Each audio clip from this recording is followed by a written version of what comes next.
Now, I need to introduce to you this lady. She's amazing. She's gone through so much, and she's conquered in her zone. Ladies and gentlemen, she's gone through cancer, stage 4. She has an amazing story.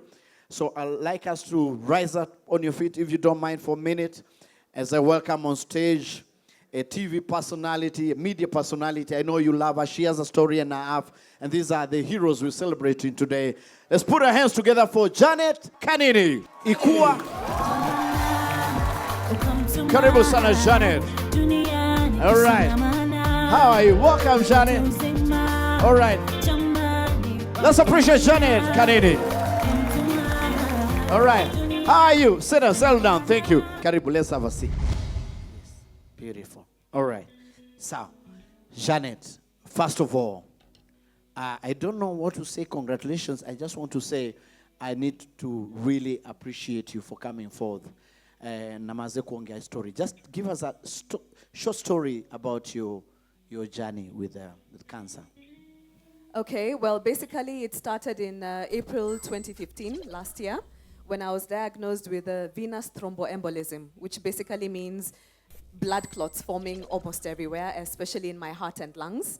And later on, when we investigated further, in September, I was diagnosed with lung cancer, stage 4. Sasa, you know, at that time, were you still on TV? Ulikuwa kwa TV? Yes, bado nilikuwa naendelea na kazi. I was wearing these very ugly, tight, anti-thrombotic compression stockings to help me to walk, although it was difficult. I remember trying to walk from Nation Center just to Koinange Street. You know that distance is not very long. Yeah. And I needed to keep stopping and entering a shop just to take a break. It was difficult. So when you are told you have cancer, what came into your mind? What's that feeling? I did not believe it. How? I had been having DVT and pulmonary embolism. Where did the cancer come from? I would look at myself in the mirror and say, this doesn't look like stage 4, especially stage 4. That's the one where, you know, ideally you should be digging your grave. So it was very difficult to believe.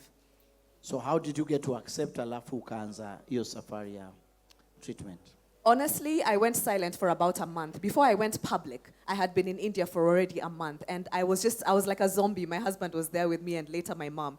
They can tell you. I mean, I would disappear into watching TV and movies because my mind needed to be in another world that was far away from my current reality. But eventually, after my first chemotherapy, when I went public and I shared my story, people's response overwhelmed me with just how kind they were, and that helped me deal with the journey. So how long did you stay in India? 7 weeks. And then again, I went for review in January, and then again in April, every 3 months because it was a stage 4 case. Na kazi uliacha ama you had to concentrate on your treatment? Well, while I had the deep vein thrombosis, or VTE, I continued with work, but then once I went to India, I could no longer return to work. So from September, really, I resigned. Yes, yeah. So how was that? It was difficult. You know, we all have plans as human beings. We have plans of, yes, nitafanya kazi, halafu nunue plot. You know, I had already selected places around the country where I was going to do this and that and the other. And then God suddenly told me, hey, my dear, Ebu, stop a little bit. My plans are different from your plans. And you know what? I am very happy, actually, that I felt sick because it made me stop and smell the roses and look at my life and realize what is actually important. And so I was able to walk away from my job, okay, from a guaranteed salary every month, and literally take a leap of faith into deciding I'm going to help the masses. I have no idea how. I'm not earning money from them, but let me help people. Lives need to be saved.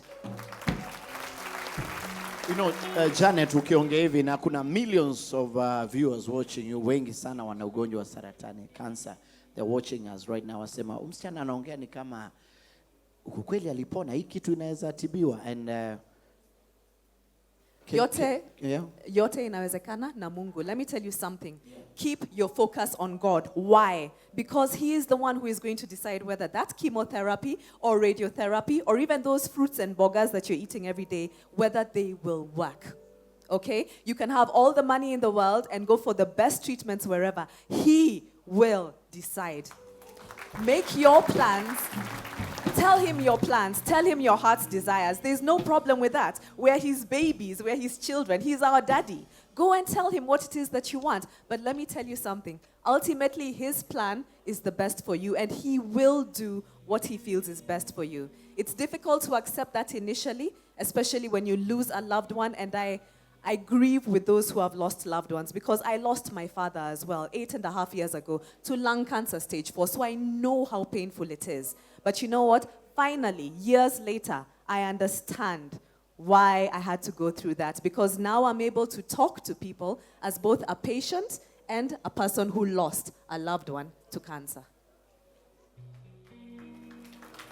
So Janet, tell me about your husband. How was it at that time when you told him? and your family? IKUA he's gone through a lot. Yeah. He's the one I would keep asking him, are you sure the doctor said that? Then I would tell him, okay, go away, I need to be alone. Then I would tell him, okay, fine, come back tomorrow, I need to cry. Then I would just start crying, then I would stop crying. Then I would disappear into TV and say, I don't want to talk. And then, it was difficult. And all this time, our babies were in Kenya waiting for us. We would Skype them and they would wonder, why, Mommy, I want to be there where you are. Are you in hospital? And I would cover my bandages so that they don't see what's going on. And he's had to pretend with me to our babies. They don't, my son, actually our son, sorry, he knows, 6.5 years old, he knows the word cancer. He told us 2 months ago, we were in shock. But thank God he doesn't know how serious that word is. But still, these children, they see and they understand a lot. And so you need to figure out a way in which you're going to reveal to them what you're going through. So I would make it like an adventure. So when I go for blood tests in hospital, we would go together, and then I tell them, sasa nadungwa sindano. Are you seeing the color of my blood? What color is it? Nini, what does it mean? I don't have enough oxygen or I have too much oxygen. What, you want to see what color? So just making it an adventure, a learning trip. Right. Yeah. Do you mind introducing us to your amazing husband? I don't mind at all. Yeah. He's here. So what do I say? Ladies and gentlemen, my amazing, strong husband in sickness and in health, in poverty and wealth, George IKUA. George IKUA, ladies and gentlemen.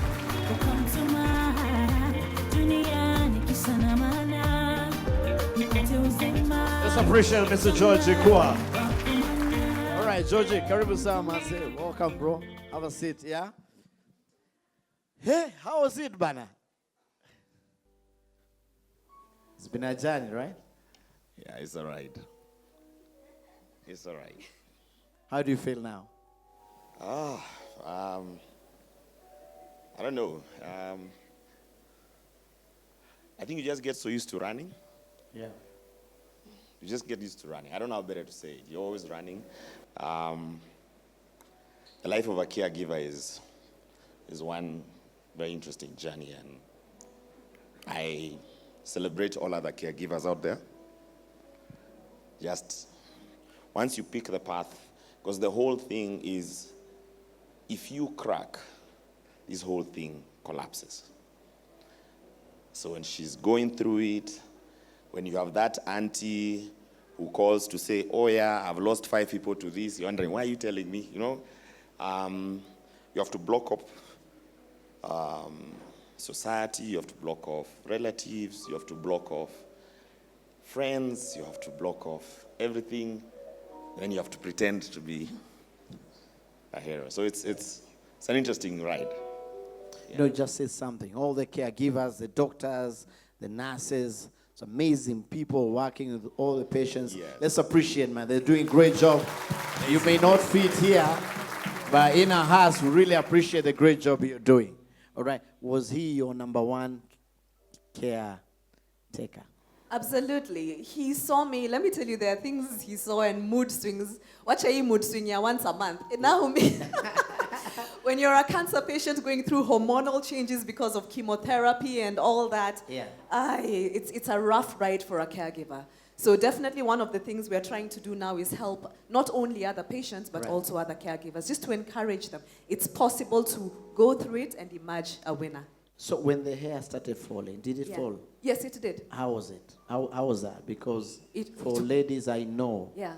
your hair, how was that? It was shocking. I mean, I remember I had made homemade dreadlocks, just, some twists. And suddenly I would, be arranging my hair and it would come off in my hand. Or my kids would be playing with me and it would come off in their hands. So again, the pretense comes in where you talk about it like it's an adventure, something exciting, like, hiya, what's going on with my hair? Oh my goodness. So I just told them this was Boxing Day. I got a pair of scissors and I told them now we're having a family event. Everybody chop mommy's hair off. Ha ha ha ha ha. But inside I was not laughing. So they chopped it. You're so intelligent. So sharp, eh? When it comes to our babies, we have to we have that responsibility to keep them happy. Yeah. Bro, na job ulikuwa una manageaje na ku take care of madam? Hey. So you're in India. Actually, we're going for 2 weeks. So when we go to India, we're actually going just for 2 weeks. And we're just going for a test. So we're on our way back. It was actually supposed to be a week. And then we test, we come back. So I thought I would come back to work and continue. And it's me they told that she had cancer. And then I had to tell her. Now that was hard.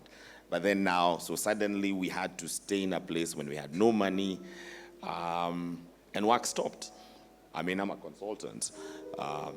So you're paid on time and effort. So everything just stopped.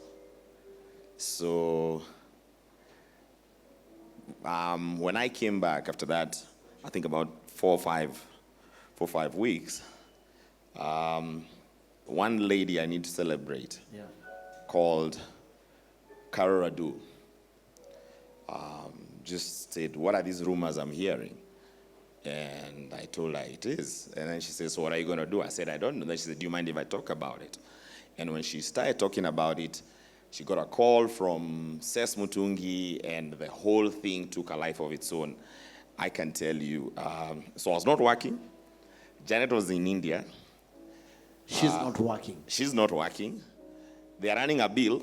I'm just sending them very flowery emails like, your bank account has bounced, we can't send you money. Just cooking all manner of stories. And I can tell you, so when Ses and Carol did their thing, I'd been told by the doctors to make sure I wire something like 800,000, I remember, on a Tuesday or something like that.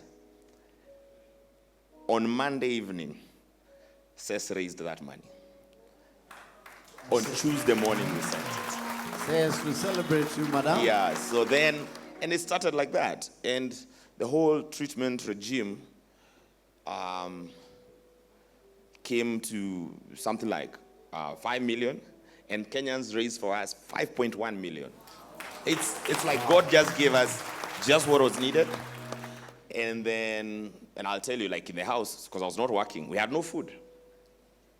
But you can't go around telling people while you're busy, while people are sending you 10,000 and Janet is in India without money, so they send 10,000, you forward it. And I have 2 kids. This is how we survived. The school just called and said, from now on, no school fees for these kids. Just let them come. Which school is that? Kyoto School. Kyoto School. So they didn't pay fees for 2 terms. Wow. Yes, let them come. This is how we survived. We actually saw a lot of favors from, and that's... The landlord, our landlord wrote off 3 months' rent. It's favor. It's not that we had anything. It was, and then we used to be members of a Rotary Club. They came and shopped 6 months full shopping for the house. So that's how we survived. And in the middle of all that, I think we're just running on faith, and you have to be strong for her, because I knew, the one thing I knew, if Janet believes that I believe and I'm on her side, when she prays, it'll get fixed. Yeah. The rest is a detail. Once we're done with this thing, we'll look for money and get back on our feet and whatever it is. So it's been quite a journey, I can't lie to you. Hey, but we're celebrating. It's not a sad story, It's not a sad story. It's a Conquer's edition. It's not a sad story. Yes, it's a Conquer's story. And we need to thank, please, a special shout out to Kenyans. Your prayers. When my doctor looked at my results and said, this is rare, he said, Janet, someone must be praying for you. And I said, no. I have an army praying for me. So Kenyans, thank you. Thank you so much for your prayers Amen. and your generosity. Thank you. Amen. Yeah. Then finally, Jane, kuna mtu anakaa hapa hivi mother anasema mimi siwezi raise hiyo pesa. Right now they have cancer. What do you tell them right now? Thank God, NHIF has come in. Yeah. They are able to pay for chemotherapy, radiotherapy, basically all your treatment bills up to a certain limit. Right. You just need to make sure that your membership per month is paid up. And even if it isn't, it's a 2-month waiting period. Once the paperwork is done by your doctor, 24 hours later, you have your letter. Go in and get your treatment done. Okay? Another thing, please, don't get depressed. It's not only me who has survived this. There are very many other survivors out there. There is always hope. It is possible to beat this thing. Remember, keep your focus on who? The Almighty. Great. And now that we are celebrating, what do you guys do now that it's over? So new fanya nini sai to catch up? Well, I call this my second lease of life. And Right. I procrastinated a lot before, pushing dreams and saying one day. Right. Well, a big challenge that I faced was being a sick parent. Right. And I believe that there are very many parents here. Okay? We want to give the best to our children that we can, don't we? But we are not sure if we're doing the right thing or the wrong thing. So what we have come up with is Malezi. This is a TV show that is all about raising our children up the right way. And I invite you to come together with us and discuss this exciting yet scary journey called parenting. And here is a clip of it. Hello, everyone, and welcome to Malezi, Raise Them Right. This is the show that celebrates the joys of parenting and also discusses the challenges. I'm a first-time mom, so I hope everything goes well. Niambia niwaachana na wamama walimu wa plot. Also lying on a far arm, slanting downwards. How do you ask her in a polite way? Uko na mtoi? When women are pregnant. For the pregnancy, actually, I don't know. Fathers and father figures are very important in a child's upbringing. But how much do they know about weaning, or do they leave it all to the mom? I said banana before I said you. banana ban. Yeah? You are concentrating on your food ban. Hey, rewind. All right. Okay. Give applause. So join us. Let's discuss parenting. It's crazy. Talk of parenting. Watoto Wako poa kabisa. tumefika hapo. So what do you do for fun? Eh? Fight with her? I don't know. Music, Jared, do you still dance? I'm getting back into it. You're getting back to the group. Yes, because exercise is a very key part of a healthy lifestyle, which I'm now trying to adopt fully. Yeah. Yeah. Hiyo ni poa sana. Nataka umalizie, uambie mabuda wako huko, caregivers, and they are here. I think you came with some of the doctors here and nurses. Where are they? We have some doctors and nurses in the house. Doctors and nurses in the house. I'll just raise up. We need to appreciate nurses and doctors, caregivers. Just mama. Let's appreciate all these amazing people. Guys, we really, really appreciate and celebrate you.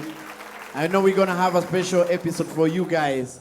But those who are here, we appreciate what God has been able to put in your hearts and your minds just to take care of us. Let's appreciate them.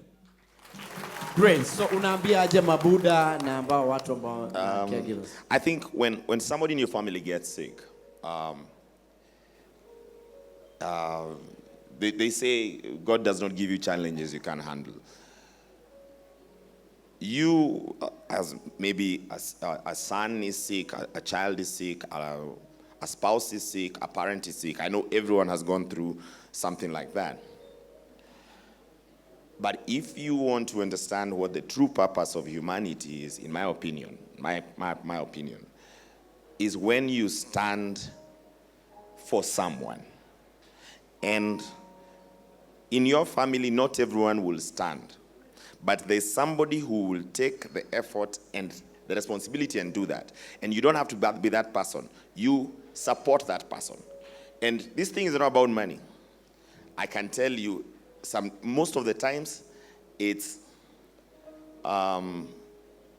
giving an ear, I remember there's a guy who came to see me when I came back from India. He just came and sat where you're sitting. We sat for 4 hours without talking. And then he stood up and left. And for me, that was one of the most, this is how you support caregivers. Just be there and support those who have taken the responsibility. All right? That's mine. Great. And today I celebrate you, Mr. IKUA. Thank Jane, you. I'm sure today there's so many people out there wamefurahi kukuona. Are you excited to see a very allied Jane? IKUA, you're looking amazing. And I hope to see you soon on TV. Absolutely. It's all about malezi. Mtoto mleavyo? That's All it. right, let's appreciate Janet IKUA. Janet, of course, and IKUA. God bless you so much. Thank you, sir. God bless you. Let's appreciate them. Dr. Mutuma, who is Dr. Mutuma? Let's appreciate Dr. Mutuma. He's a caregiver here. Thank you, sir. Asante sana. My name's Dr. Geoffrey Mutuma. I'm a pathologist. And as they have talked about cancer. Cancer is quite common in this country. And the cancer will continue to be common in this country. We know that before, cancer was very rare, but is rising very high. Many people ask, what is the cause of cancer? And we don't know the cause of cancer. Many people have got cancer. We don't know why cancer is coming, and it will be very common. There are many factors. And we don't know any factor which is more common or more important than the other one. What we know about cancer is the risk factors. And as a country, also as Africa, cancer will continue to be common because the risk factors are becoming more common. First thing is that cancer can affect anybody. Nobody can say that I cannot get cancer. One of the things we have as doctors, as what she has gone through, is first, somebody not to believe that he has got cancer. Because cancer is not painful. Normally when I tell people they've got cancer, the first thing is to tell me, Daktari, me, I don't have cancer. Because it has no pain. When it starts to become painful is when it is at the last stage or have signs and symptoms of cancer when it's stage 4. Cancer can be treated, cancer can be curable at any stage. What is very important is that you actually psych yourself, you focus yourself on treatment. There are so many people who actually give up. Once I tell them they've got cancer, the first thing is to give up. And remember, our bodies and our minds, they work together. Once you give up, your body cannot fight for you. You need to have a positive thinking about your cancer. So thank you. Thank you so much, Yeah. Dr. Mutuma. Yeah. And what I like about that story is it can be cured. Yes. It's how you manage it. Yeah. And you need to manage it from your mind Exactly. Yeah. and the heart. Then Yes. the body will support it. Yes. Asante sana, Dr. Thank you very much. God bless Asante. Asante. Thank you. Let's appreciate Dr. Mutuma. Mr. IKUA, when was the last time you danced with Janet?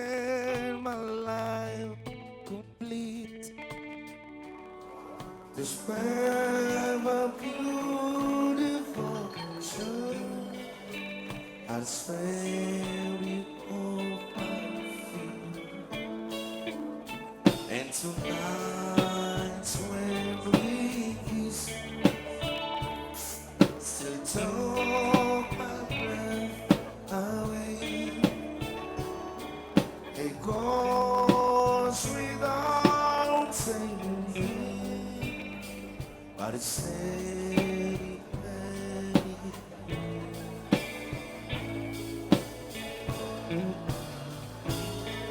the bars are unbroken, and you still know I do.